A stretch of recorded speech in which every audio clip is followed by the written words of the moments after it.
Hello class 6 student बच्चों, पिछले video में हमने चैप्टर 5 मोबाइल की आत्मकथा के बारे में पढ़ लिया था और इसके क्वेश्चन आंसर हमने लिख लिए थे। अब शुरू करते हैं। आओ करें 4। मोबाइल की लत एक बीमारी की तरह है। क्या आप इस कथन से सहमत हैं? अपने विचार लिखिए। इस क्वेश्चन का आंसर आपको स्वयं लिखना है, आप सेल्फ लिखेंगे। और इस भाग में आप लिख सकते हैं कि मोबाइल की जो भी उससे होने वाली जो हानियाँ हैं उसके बारे में भी आप वर्णन कर सकते हैं। ठीक, मोबाइल की लत एक बीमारी की तरह, मतलब मोबाइल कम ज़्यादा यूज़ करते तो उससे क्या क्या हानियाँ होती हैं उसके बारे में आपको लिखना है। ठीक, उसके बाद शब्द ज्ञान। तालिका में दिए गए शब्दों को पढ़िए। तालिका 1, तालिका 2 और तालिका 3।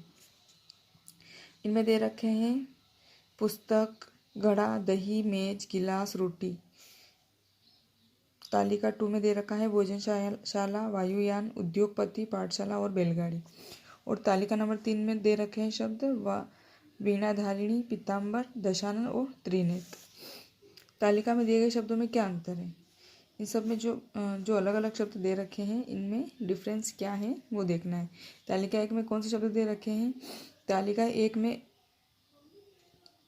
दिए गए शब्दों का एक अर्थ है, इन्हें अलग हिस्सों में तोड़ा नहीं जा सकता। ऐसे शब्दों को रूढ़ शब्द कहते हैं। जैसे घड़ा शब्द के टुकड़े किए जाए तो घ और डा का अपना कोई अर्थ नहीं निकलता।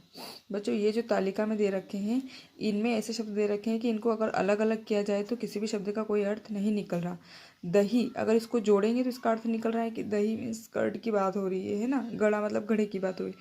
लेकिन जब हम इनको अलग अलग करते हैं, इनके टुकड़े करते हैं तो द का कोई अर्थ नहीं निकलता है और ही का कोई अर्थ नहीं निकल रहा है ना। तो ऐसे शब्द जिनका कोई अर्थ नहीं निकलता है, अगर जुड़ा हुआ है तो अर्थ निकल रहा है, लेकिन अगर दोनों के टुकड़े किए जाए तो कोई भी अर्थ नहीं निकल रहा है। तो ऐसे शब्दों को अपन क्या कहेंगे? रूढ़ शब्द। आया समझ में? ऐसे शब्द जिनको अलग अलग हिस्सों में नहीं तोड़ा जा सकता, ऐसे शब्दों को रूढ़ शब्द कहते हैं। ठीक, और अगर तोड़ते हैं तो उनका कोई अर्थ नहीं निकलता है। जैसे रोटी देखिए, रो को अलग कर दिया जाए, टी को अलग कर दिया जाए तो दोनों का कोई अर्थ नहीं निकल रहा। ऐसे शब्दों को क्या कहेंगे? रूढ़ शब्द।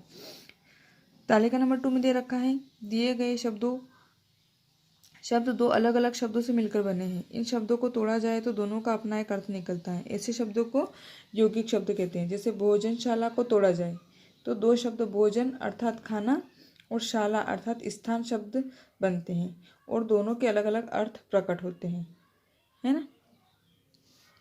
तो इससे समझ में आ रहा है कि तालिका नंबर 2 जो है इनमें ये जो जितने भी शब्द दे रखे हैं ये दो अलग अलग शब्दों से बने हैं और इनके दोनों को अगर अलग अलग किया जाए तो इनके दोनों के अर्थ निकलते हैं। जैसे उद्योगपति को अलग कर दिया तो उद्योग का अलग अर्थ निकलता है, पति का अलग अर्थ निकलता है। बैलगाड़ी को अलग किया जाए तो बैल का अर्थ निकल रहा है, गाड़ी का अर्थ निकल रहा है ना। तो ऐसे शब्दों के जो दो शब्दों से मिलकर बने हैं और इनको तोड़ा जाए तो दोनों का अर्थ निकलता है। ऐसे शब्दों को क्या कहते हैं? यौगिक शब्द कहते हैं। ऐसे शब्दों को यौगिक शब्द कहते हैं। तालिका नंबर 1 में हमने पढ़ा है कि जिनको दो हिस्सों में तोड़ा जाता है लेकिन कोई अर्थ नहीं निकलता है, दोनों शब्द का कोई अर्थ नहीं निकलता और इसमें दोनों के अलग अलग अर्थ निकलते हैं। तालिका नंबर 2 में ऐसे शब्दों को यौगिक शब्द कहते हैं। ठीक, जिनमें दोनों शब्दों के अलग अलग अर्थ निकलते हैं ऐसे शब्दों को यौगिक शब्द कहते हैं। और जिनको टुकड़ा करने पर भी अर्थ नहीं निकलता है, अपना अलग से कोई अर्थ नहीं निकलता है, ऐसे शब्दों को कहेंगे? रूढ़ शब्द कहेंगे। उसके बाद में तालिका नंबर 3 में दिए गए शब्दों का अपना एक अर्थ है पर इन शब्दों का प्रयोग विशेष संदर्भ में होता है। ऐसे शब्दों को योग रूढ़ शब्द कहते हैं। समझ में आया? जैसे तालिका नंबर 3 में वीणाधारी का अर्थ निकल रहा है, वीणाधारिणी, पीताम्बर, दशानन, त्रिनेत्र, इन सब के अलग अलग अर्थ निकल रहे हैं, लेकिन कोई ही इनका जो अर्थ है वो विशेष अर्थ में रूढ़ हो जाता है। इनका जो प्रयोग है विशेष संदर्भ में किया जाता है। ऐसे शब्दों को अपन क्या कहेंगे? ऐसे शब्दों को योग रूढ़ शब्द कहेंगे। जैसे वीणाधारिणी अर्थात वीणाधारिणी अपन किसको बोलते हैं? वीणा को धारण करने वाली, परंतु इस शब्द का प्रयोग माँ सरस्वती के लिए रूढ़ है। आया समझ में? जैसे दशानन क्या है? 10 मुख वाला। तो 10 मुख वाला कौन है? एक विशेष अर्थ निकल रहा है ना। दशानन अपन किसको बोलते हैं? रावण को बोलते हैं। तो इस तरीके के जो शब्द हैं दशानन, पीताम्बर, त्रिनेत्रधारी, वीणाधारिणी, इस प्रकार के शब्दों को हम क्या कहेंगे? योग रूढ़ शब्द कहेंगे। आया समझ में? जिनके टुकड़े करने पर कोई अर्थ नहीं निकलता है, दोनों शब्द का अलग अलग अर्थ नहीं निकलता है, ऐसे शब्दों को क्या कहेंगे? रूढ़ शब्द कहेंगे। और जिन शब्दों को तोड़ा जाए तो दोनों के जब अर्थ निकलते हैं, दोनों का अलग अलग अर्थ निकलता है, तो ऐसे शब्दों को यौगिक शब्द कहेंगे। और जिनका कोई तीसरा अर्थ निकलता है, जिसका कोई तीसरा ही अर्थ निकलता है, ऐसे शब्दों को अपन क्या कहेंगे? योग रूढ़ शब्द कहेंगे। ठीक, देखते हैं। आओ करें 5। दिए गए शब्दों को छांटकर उचित तालिका में लिखिए। ये जो शब्द दे रखे हैं, ये शब्द रूढ़ शब्द हैं, यौगिक शब्द है और योग रूढ़ शब्द हैं। तो इन सबको मैंने बॉक्स में लिख लिया है, आप भी अपनी बुक में देखकर फिल कर लीजिएगा। जैसे रूढ़ शब्द कौन है इसमें, अब यहाँ से शुरू करते हैं। जैसे धर्मशाला, धर्मशाला दोनों का अर्थ निकल रहा है धर्म और शाला, ठीक है, ये यौगिक शब्द में आ गया। प्रकाश, प्रकाश का कोई अर्थ प्र और का, प्रका को अलग करेंगे तो कोई अर्थ नहीं निकलेगा, श को अलग करेंगे तो कोई अर्थ नहीं निकलेगा, तो ये क्या हो जाएगा? रूढ़ शब्द हो जाएगा। ठीक, घर, घर, घ को अलग करेंगे और र को अलग करेंगे तो कोई अर्थ नहीं निकलेगा, तो ये किस में आ जाएगा? रूढ़ शब्द में आ जाएगा।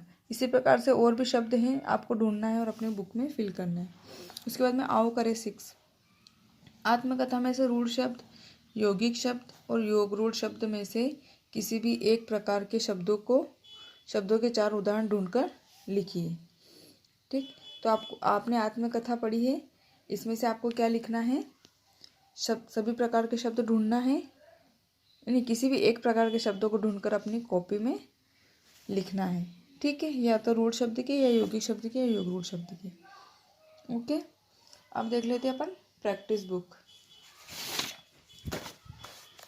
This is your practice book. इसमें आपने चैप्टर 4 का आओ करें 6 कर लिया होगा सभी बच्चों ने, जिसने नहीं करा है वो कर लीजिएगा। आओ करें 7 के क्वेश्चन आंसर आपने अपनी कॉपी में बुक में टिक कर लिए होंगे। इसका मैं आपको एक बार बता देती हूँ कि क्या आंसर है। इसमें फर्स्ट वाले में आ जाएगा व्यायाम।